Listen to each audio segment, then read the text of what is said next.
Hello, I'm BrigantiaBlackbird of Blackbird's Brew, and happy Independence Day. Speaking of that greeting, it has begun to antagonize me when people in public office or in the media say, Happy 4th of July. It never used to bother me, but that was back in the days when most of us agreed that independence from monarchy, freedom, and liberty were good things. And in those good olden days, Independence Day and 4th of July were used interchangeably, and no one appeared to have an agenda when they simply referred to the occasion as the 4th of July. But oh, how times change. I can't remember the last occasion when someone who belonged to the opposition wished anyone a happy Independence Day. That goes against their values. They don't believe in the republic or democratic process or individual rights, and certainly they don't believe in independence from a centralized, overbearing authority structure. And their weeping over the lack of trust in institutions is proof enough of their attitude and who they really are.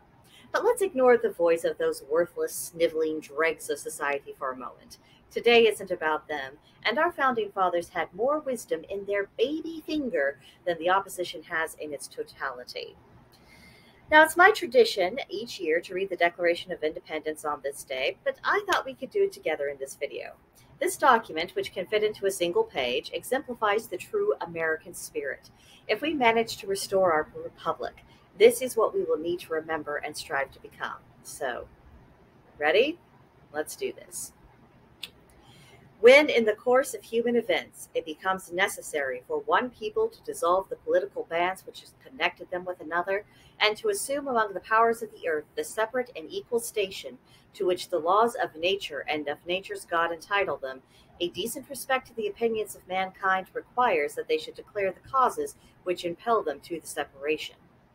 We hold these truths to be self-evident, that all men are created equal, that they are endowed by their Creator with certain unalienable rights, that among these are life, liberty, and the pursuit of happiness, that to secure these rights, governments are instituted among men, deriving their just powers from the consent of the governed, that whenever any form of government becomes destructive to these ends, it is the right of the people to alter or to abolish it, and to institute new government, laying its foundation upon such principles and organizing its powers in such form as to them shall seem most likely to affect their safety and happiness.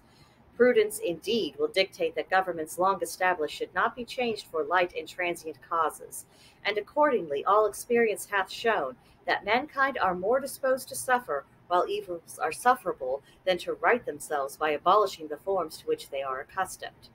But when a long train of abuses and usurpations, pursuing invariably the same object, evinces a design to reduce them under absolute despotism, it is their right, it is their duty, to throw off such government and to provide new guards for their future security.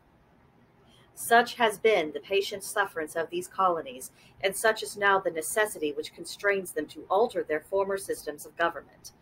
The history of the present King of Great Britain is a history of repeated injuries and usurpations, all having in direct object the establishment of an absolute tyranny over these states. To prove this, let facts be submitted to the candid world. He has effused his assent to laws, the most wholesome and necessary for the public good. He has forbidden his governors to pass laws of immediate and pressing importance, unless suspended in their operation till his assent should be attained, and when so suspended he has utterly neglected to attend to them. He has refused to pass laws for the accommodation of large districts of people, unless those people would relinquish the right of representation in the legislature, a right inestimable to them and formidable to tyrants only. He has called together legislative bodies at places unusual, uncomfortable, and distant from the depository of their public records, for the sole purpose of fatiguing them into compliance with his measures. He has dissolved representative houses repeatedly, for opposing with manly firmness his invasions on the rights of his people.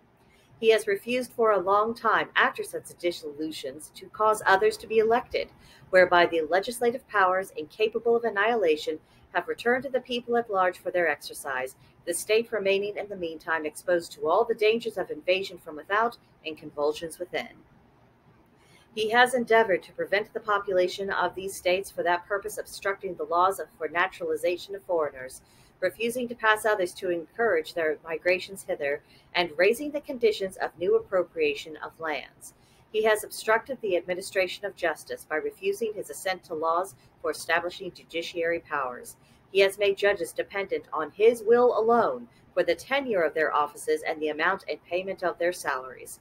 He has erected a multitude of new offices, and sent hither swarms of officers to harass our people and eat out their substance. He has kept among us in times of peace standing armies without the consent of our legislatures. He has affected to render the military independent of and superior to the civil power.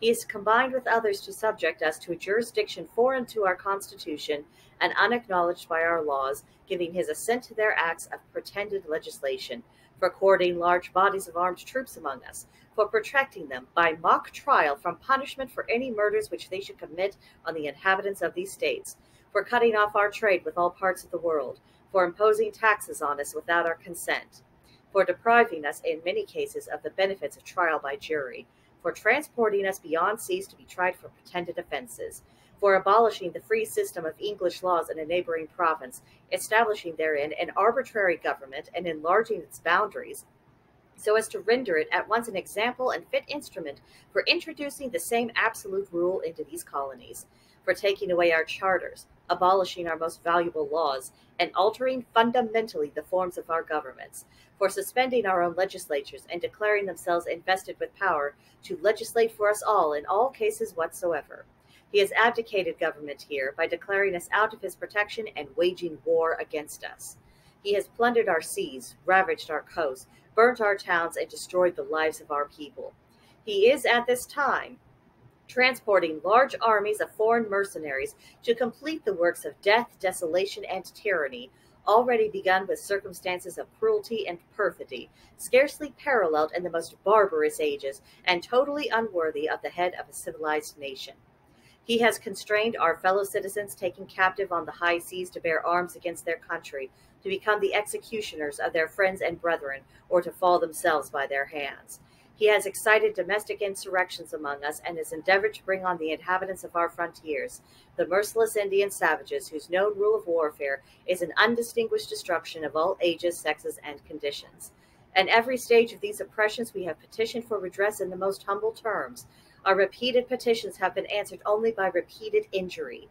A prince whose character is thus marked by every act may define a tyrant is unfit to be the ruler of a free people.